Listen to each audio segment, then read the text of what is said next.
So, 10 suggestions to mess everything up. I got the idea for this sermon at a workshop I attended a few years ago, led by my now retired colleague in Fort Collins, Colorado, Mark Salkin. The workshop was for presenters and focused in a lighthearted, jocular manner on many of our UU foibles.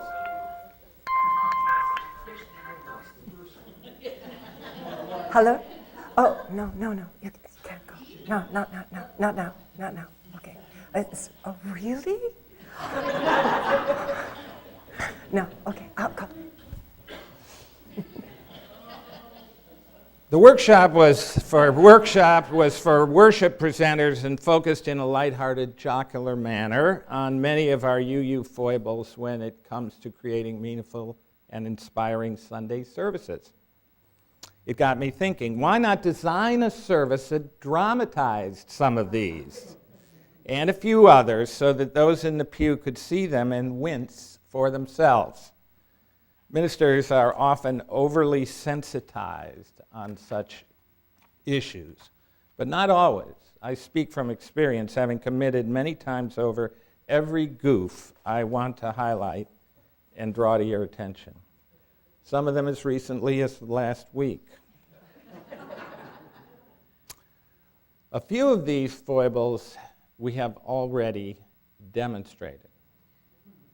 Let's begin with the floral display. Could you bring that? Just bring that forward. You'd be surprised. I had a...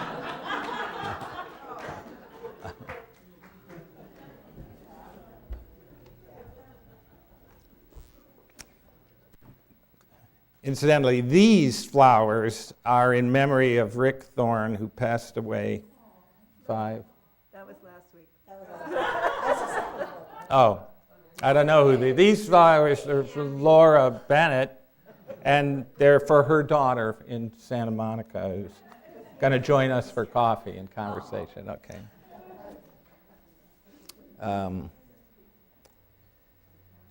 I have a colleague I'm not sure what she's doing now, but she was 10 years in Saco, Biddeford, Maine, and her first year she came in and there were last week's flowers all wilted on the... She was a young, she was only like 27 or something like that, but I just so admired her her willingness to make the church take responsibility for that, So she left them there. Never happened again. Another foible, forgetting to tell people to turn off their electric devices, or even worse, when one goes off, answering it. Instead of immediately turning it off, if you're one of these people who have to be on call, neglecting to set your device on vibrate and then quickly leaving the room before answering. These happen. The order of service or bulletin. Too often we neglect, and the truth is you guys are actually pretty good at most of these things, but nevertheless it's worth keeping in mind. Too often we neglect to let the congregation know when to stand, sit, come in, go out, when we're going to meditate, and all that. Another foible, forgetting to issue simple instructions regarding congregational customs like coffee hour. done a good job today, but we're trying to get people to come to the annual meeting. Or how the offertory is distributed. We give half to buy bus tickets, and next time in a midsummer, we'll switch to another thing. We do this all the time, but how do we divide up the money, and what does this service organization do? Announcements. Now, spoken announcements have their value. You carefully monitor them here, which is great. It's truly commendable. But they can, I'm sure they have at some time in the past, they can go on and on and on. The rule we try to follow, not always successfully, here is all written announcements should be on the administrator's desk by Thursday morning. I mean, there's a fail-safe till Friday, but don't do that, and don't tell Claire I said that.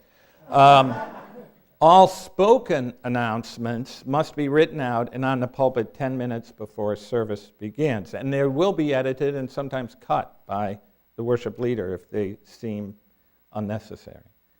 In the Morgantown UU Fellowship, which I served 1/5 time or something for a couple of years when I was serving a church in Pittsburgh, but I would drive down to Morgantown. On my off Sunday, I was trying to help that little fellowship, and I did, but I recall once counting 15 announcements that took over a quarter hour. And, if you're the minister, you say, well, there goes my sermon. I don't. From time to time, some announcements, I am sure you have noticed, fall prey to the use of acronyms and insider language, not at all welcoming to newcomers. And that can make us sound almost cultic.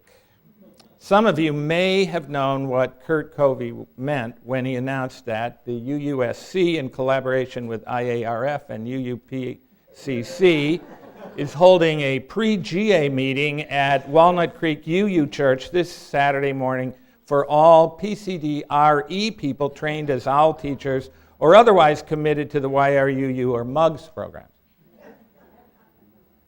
Some of you may have known what that was supposed to mean or thought you did, but I can assure you that not a single newcomer understood a word of it or felt the least bit welcomed by its recitation.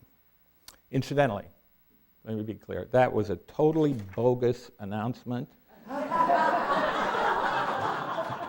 designed only to make a point.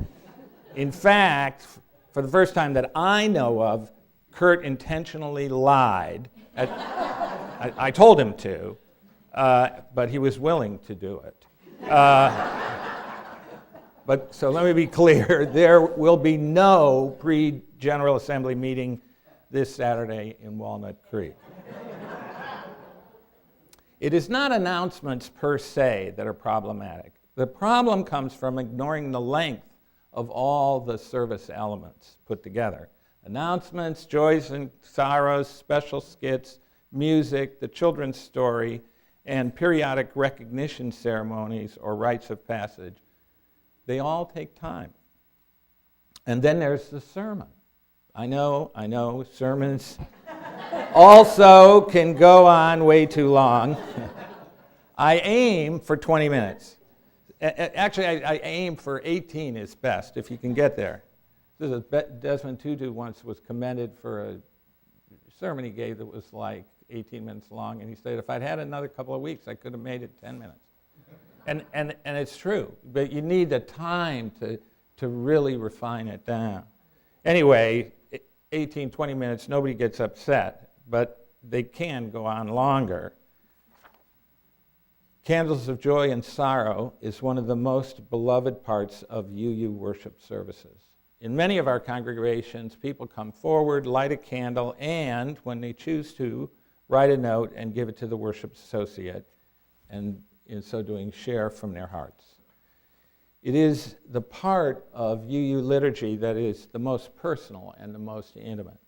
Spoken joys and sorrows can too easily be hijacked for commercial or long-winded political purposes or the airing of grievances. Doesn't often happen, but if it happens once that Sunday, it kind of spoils the thing. Most ministers, including apparently Lucas Hergert, my predecessor, dislike spoken joys and sorrows because they can be such a liturgical wild card. Here, as elsewhere, Lucas met resistance when going from spoken to written joys and sorrows. And eventually, there was agreement that, in fact, this system we now employ works pretty well too. Failure to coordinate technical resources is another goof up all too frequent in UU Sunday services. Once again, and thanks mostly to Terry Rossau, you cover this part of creating excellent worship very well. Terry told me this morning that 3 times people from the San Francisco church, which I've also served, came out here to try to figure out how to do it better. Last I heard, they have not. Pat's intentional mess up when lighting the chalice, notwithstanding, having all the props ready to go and coordination among the various participants is important. Rehearsal for anything special always helps.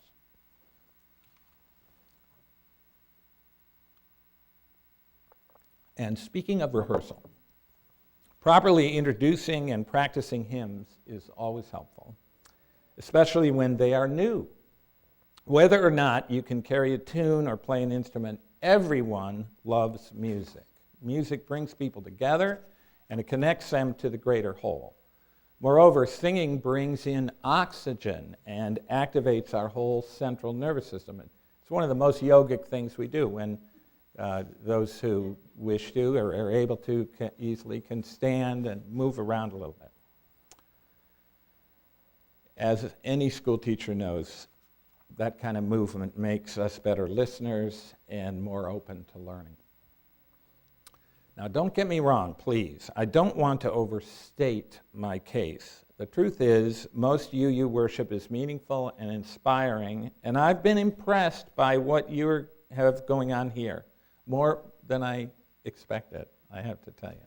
I mean, I'm always intrigued when I come, like Palos Verdes, they had a genius music director, but they couldn't get the technical thing right at all. There was only one person who could make the microphones work when he was, not low on his biorhythm, and or out of town. So it was just very sad. Unlike the Orthodox churches, we Unitarian Universalists are not tied down to electionary or any other unyielding forms. We have a lot of liturgical freedom. The service leader can go wherever she or he wants to go for the most part, and those in the pew are generally willing to follow when they can follow. Here's where I must poke fun at myself and my brother and sister UU ministers. Ours is a rational faith. And that's always been true. From my mother's knee, you're supposed to put on your thinking caps, my mother said, when you go to church. But sometimes we can be overly rational. Overly analytical, intellectual sermons may satisfy some, and probably satisfy everyone from time to time, or a part of each service going there, but they can also leave a lot of people cold. Ralph Waldo Emerson, himself a Unitarian minister for 3 years until he realized it wasn't really his gift, but he spoke from personal experience when Emerson described Unitarians as God's frozen people. The practice of avoiding any emotion, it's too gooey, I don't like that touchy-feely stuff, is less true nowadays than it was 30 or 40 years ago. But it's still more acceptable for a UU service to be devoid of feeling than to be devoid of novel and sophisticated ideas. Finding a balance between the two, of course, is ideal and hard to achieve, certainly all the time. Reluctance to share stories, life experiences, and personal anecdotes is another liberal religious foible, one that I've often been guilty of myself, until encouraged about 15 years ago by a thoughtful member to include more of myself whenever preaching. When I say a thoughtful member, he was a PhD math guy, or astronomer, studied the sun. He was an astronaut. He was very left-lobed, George Simon. But he was great to me, and he said, I want to hear more about you. So ever since, I've made it a personal goal to share at least one story from my own life in each of my sermons.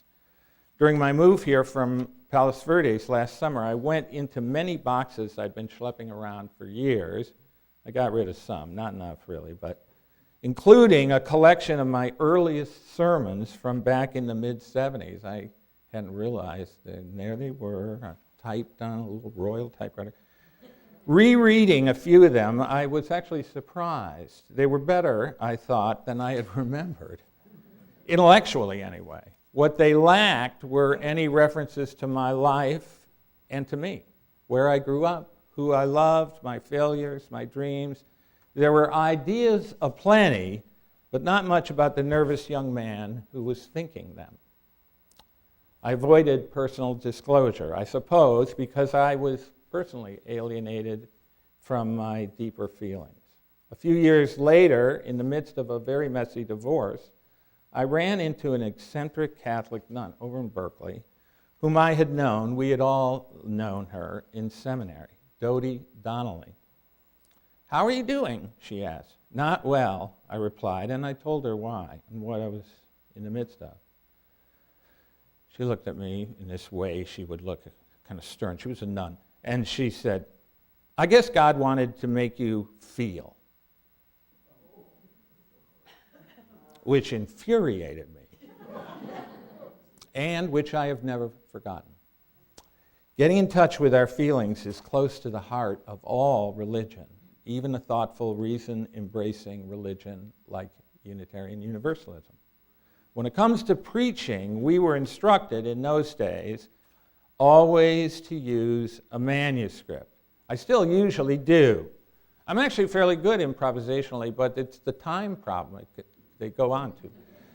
We were not, however, instructed to keep our eyes glued to the page, reading every syllable of the service from the call to worship all the way to the closing words. And too many of my colleagues do that. And yet, all too often, we do. Me too, from time to time. Coming off the page, of course, is, as I said, dangerous and makes one vulnerable to that earlier foible of going on way too long. Staying anchored behind the pulpit is another idiosyncrasy UUs are prone to indulge. It goes along with avoiding anecdotes and personal stories. After all, abandoning the pulpit is what evangelicals do. Or they have a plexiglass, like music stand kind of thing, so you can see them. Pulpits, for all their symbolic power, can be used as a shield, as can clerical robes, these male academic type robes anyway. Accepting the responsibility of a pulpit, of the responsibility that a pulpit and robe confer, that is one thing. It means struggling to find one's voice and the courage to use it. But pulpits and robes are also a way to hide behind authority and to avoid personal exposure. Put it right here.